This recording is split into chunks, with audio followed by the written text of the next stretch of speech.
I thought I was only trying to move on. Instead, Allah was teaching me how to choose a wife.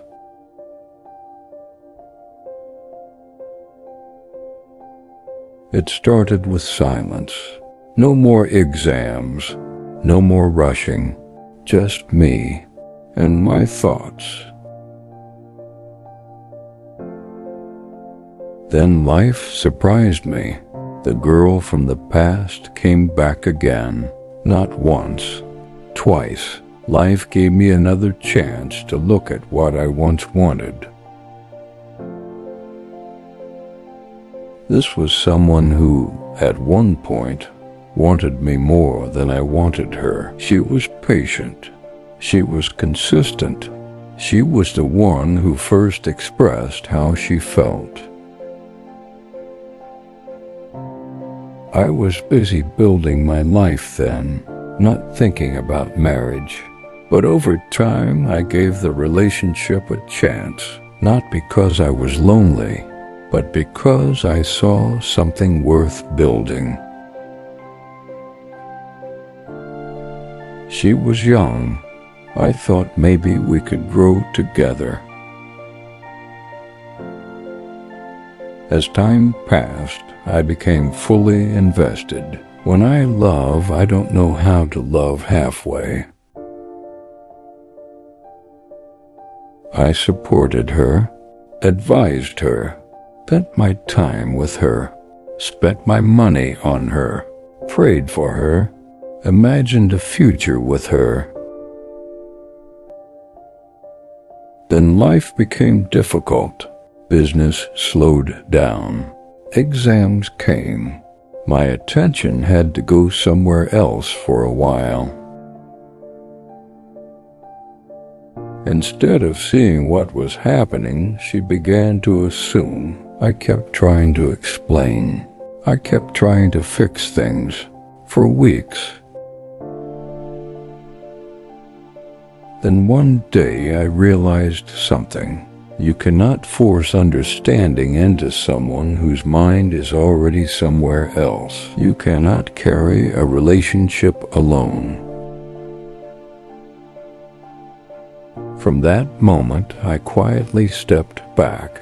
I deleted her number, not because I stopped caring, but because I finally accepted that I had done my part. Months passed. Life continued. Then, unexpectedly, she came back, not with an apology, not with clarity, just small conversations, small openings, as if she wanted to come back into my life. But something was different this time. She still expected me to carry the conversation. She still expected me to ask, to lead, to fix, exactly as before. And suddenly, I understood something. The problem wasn't that time had passed. The pattern hadn't. I ended the conversation peacefully. Not because I hated her, but because I finally understood that peace matters more than history. For the first time, I wasn't thinking about who she used to be. I was seeing who she still was. That wasn't painful. It was freeing. Then another lesson arrived, a quiet one. The kind that doesn't knock. It simply sits beside you until you notice it. The quiet girl. The day she told me she was seeing someone, I genuinely thought that was the end. I accepted her answer. I respected it. I didn't argue. I didn't try to convince her. I continued my life. At least, that's what I thought. Because something unexpected happened. The story ended, But the lessons didn't. Days became weeks. Weeks became months. And somehow, life kept bringing me back to her. Not to chase her, not to disturb her, not to wait for her, but to reflect. Every time I thought I had reached the final lesson, another one appeared. Sometimes it was about patience, sometimes about communication, sometimes about the kind of home I wanted to build, sometimes about trust, sometimes about letting go without becoming bitter. That surprised me. I thought once someone says no, the story simply ends. Instead, I discovered that sometimes Allah allows a person to remain in your thoughts, not because they are still yours, but because He is still teaching you through them. For a while, I only saw her beautiful side, the respect, the simplicity, the calmness, the character. I wanted that image to stay exactly as it was. Then one day, a thought crossed my mind. What if she also has another side? I immediately pushed the thought away, not because I believed it was wrong, but because my heart wanted to protect the image it had built. Days passed.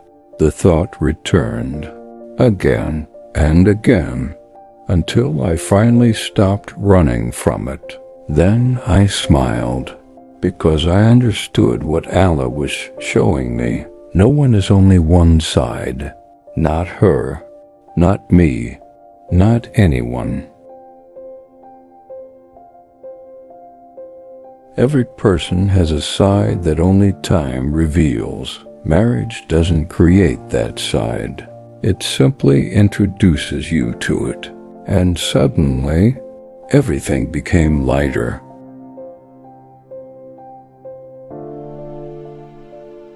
I wasn't losing the girl I admired. I was beginning to see her as a real human being, someone who, if she were ever meant for me, would also have weaknesses just as I do. That didn't make me admire her less. It made my understanding of marriage more complete. Then another realization came. Maybe this is why the previous relationship happened. Maybe Allah wasn't only protecting me from the wrong person. Maybe He was teaching me what to look for in the right one. Not perfection, not beauty alone, not someone who agrees with me all the time, but someone whose heart returns to peace. Because arguments will come, misunderstandings will come, hard days will come, silence will come. The question is no longer whether two people will face problems. They will.